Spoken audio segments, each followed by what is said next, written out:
আপনি যদি ভিডিওটা দেখে থাকেন তাহলে আমি ধরে নিচ্ছি আপনি স্টাডি অ্যাব্রড করার জন্য বিদেশে যেতে ইচ্ছুক এবং এগুলো সব কিছু নিয়ে আপনি আসলে কনফিউজ যে 2026-এ এসে কোন দেশে যাওয়াটা আমার জন্য সবচেয়ে বেশি বেনিফিশিয়াল হবে এবং কোন দেশে গেলে আমি সবচেয়ে বেশি স্কলারশিপ পাবো, কম টিউশনে পড়াশোনা করতে পারবো এবং অ্যাপ্লিকেশনের যেসব টাইমলাইন প্রসিজারগুলো আছে সেই সব প্রসিজারগুলো আমি নিজে থেকে ফিগার আউট করতে পারবো without taking help of any kind of agency.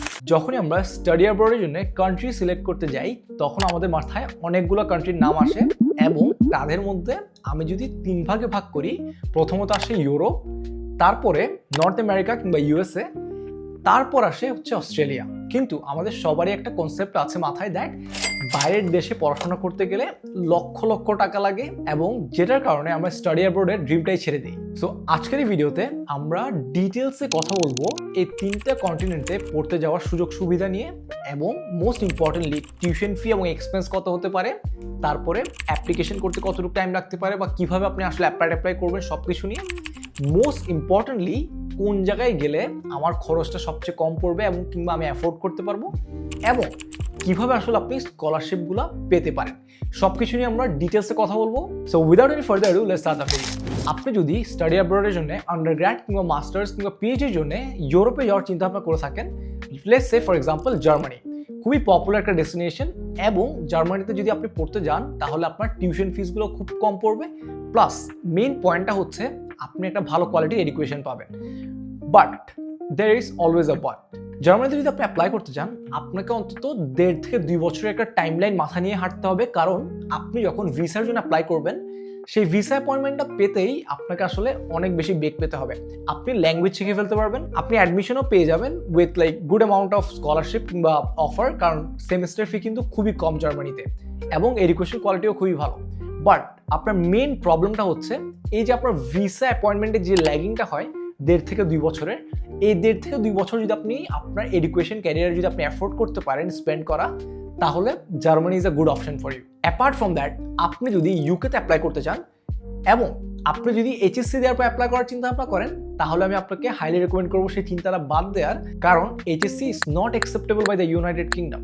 So এখন তাহলে কি করা যায়?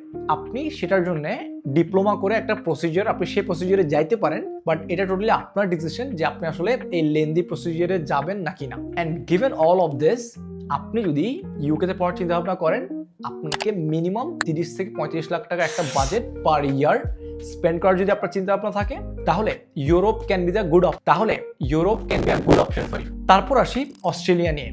অ্যাট দিস মোমেন্ট অনেকেই আসলে বলছে দ্যাট অস্ট্রেলিয়াতে অ্যাপ্লাই করার জন্য, কারণ অস্ট্রেলিয়া হচ্ছে খুবই সেফ একটা অপশন।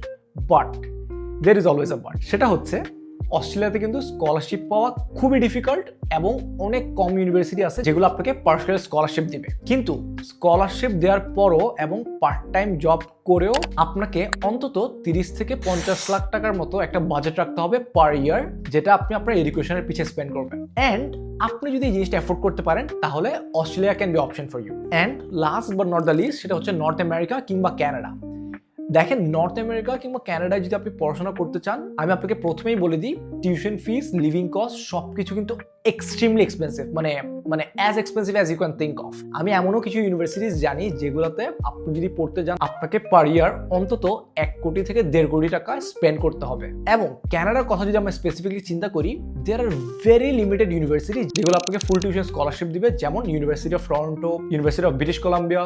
এইসব ইউনিভার্সিটিগুলো আপনাকে ফুল টিউশন স্কলারশিপ দিবে ঠিক, কিন্তু এগুলা কিন্তু হাইলি কম্পিটিটিভ এবং প্রতি বছর এই ইউনিভার্সিটিগুলো শুধু 50 থেকে 100 জন স্টুডেন্টদেরকে ওয়ার্ল্ড ওয়াইড স্কলারশিপগুলো দিয়ে থাকে। So it is highly competitive এবং আপনি যদি এইসব ইউনিভার্সিটিতে অ্যাডমিট হওয়ার ইচ্ছা থাকে তাহলে আপনার প্রোফাইলটাও সেভাবে বিল্ড করতে হবে। তারপর আমরা যদি নর্থ আমেরিকান ইউনিভার্সিটিস কিংবা ইউএস কলেজেসের কথা বলি, তাহলে একটা মজার ব্যাপার হচ্ছে এখানে দ্যাট এই ইউনিভার্সিটিগুলো কিন্তু আপনাকে বিপুল পরিমাণে স্কলারশিপ দেয়, যেটা দ্বারা আপনার টিউশন ফিস অলমোস্ট নাই হয়ে যায়। এবং আপনি যদি রিসার্চ অ্যাসিস্ট্যান্ট, টিচিং অ্যাসিস্ট্যান্ট কিংবা রেসিডেন্ট অ্যাসিস্ট্যান্ট যেমনটা আমি করছি এমন কোনো জব ম্যানেজ করতে পারেন, তাহলে আপনার লিভিং কস্টটাও একদম নায়ের বরাবরই হয়ে যায়। তো এইসব স্কলারশিপগুলোও কিন্তু অনেক বেশি কম্পিটিটিভ এবং আপনার যদি একটা ডিসেন্ট প্রোফাইল থাকে, ডিসেন্ট প্রোফাইল বলতে আমি বোঝাচ্ছি আপনার একটা ভালো অ্যাসিড স্কোর লাগবে, আপনার ডিসেন্ট এক্সট্রা কারিকুলার অ্যাক্টিভিটি লাগবে এবং মোস্ট ইম্পর্টেন্টলি আপনার ইউনিক স্টোরি দ্বারা আপনার এসেটা বিল্ড করতে জানতে হবে।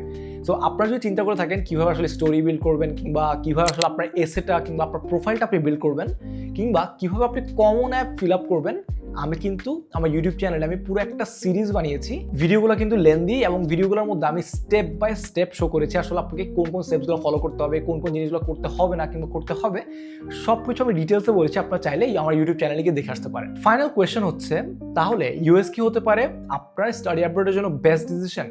এখন প্রশ্নটা হচ্ছে আপনার উপর। দেখেন, দেয়ার আর সাম ইউনিভার্সিটিজ যেগুলো আপনাকে প্রচুর পরিমাণে স্কলারশিপ দিবে, কিন্তু এই স্কলারশিপগুলো পাওয়ার জন্যও কিন্তু আপনাকে best of the best students হতে হবে। আপনাকে একটা ভালো অ্যাসেট স্কোর আনতে হবে এবং অফকোর্স আপনার এসেটা কিংবা আপনার এই ইউনিক স্ট্যান্ড পয়েন্টগুলো কিন্তু প্রপারলি প্রোফাইলের মধ্যে শো করতে হবে, যেটা দ্বারা আপনি একটা ভালো স্কলারশিপ পাবেন এবং আপনি আপনার ইউএস ড্রিমটা ফুলফিল করতে পারবেন। যেহেতু লাস্ট 1.5 বছর ধরে আমি আমেরিকায় আছি এবং একটা পাবলিক ইউনিভার্সিটিতে ইলেকট্রিক্যাল ইঞ্জিনিয়ারিংয়ে পড়াশোনা করছি, আমি আপনাকে অন্তত এটা বলতে পারি দ্যাট আমেরিকায় এডুকেশনের quality is one of the best in the world.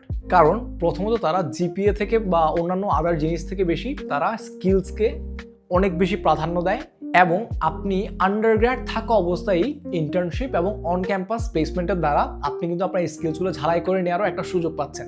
So আপনি যখন জাস্ট গ্র্যাজুয়েট করে আপনি যখন ইন্ডাস্ট্রিতে যান, তখন কিন্তু আপনি কাইন্ড অফ এক্সপিরিয়েন্স নিয়েই আপনি ইন্ডাস্ট্রিতে ইনভলভ হতে পারছেন কিংবা ঢুকতে পারছেন। বাট এটা অলসো অনেক বেশি ম্যাটার করে দ্যাট আপনি কোন ইউনিভার্সিটিতে যাচ্ছেন।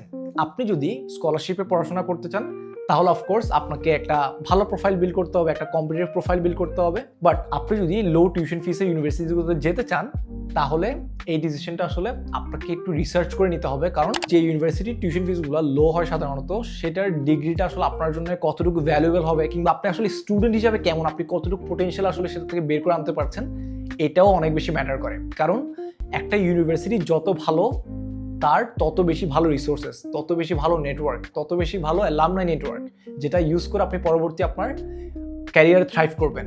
বাট আপনি যদি কোনো একটা ইউনিভার্সিটিতে যান যেখানে আসলে স্টুডেন্ট সংখ্যা খুবই কম কিংবা অ্যালামনাই নেটওয়ার্ক ততটা স্ট্রং না, তখন কিন্তু এটা আপনার জন্য একটা বিপজ্জনক হতে পারে। Last but not the least, আমি কিন্তু ইউটিউবে একটা ডিটেল স্ট্রাকচার্ড একটা কোর্স বিল্ড করছি, study abroad, fully for free for students যারা আসলে ইউএসএতে অ্যাপ্লাই করতে চায় আন্ডারগ্র্যাডে।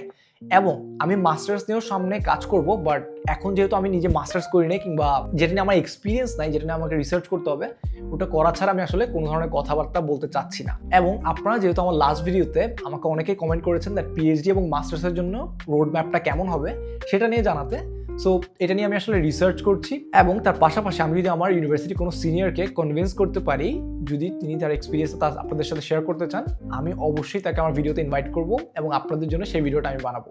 সো সেটার জন্য আপনারা আমার চ্যানেলটা সাবস্ক্রাইব করতে পারেন এবং আমার ভিডিওটা যদি আপনাকে হেল্প করে থাকে, তাহলে আমার ভিডিওতে লাইক দিতে পারেন এবং ভিডিওটা আপনার ফ্রেন্ডের সাথে শেয়ার করতে পারেন। দেখা হবে নেক্সট ভিডিওতে, কথা হবে অন্য কোনো বিষয়ে। আসসালামু আলাইকুম।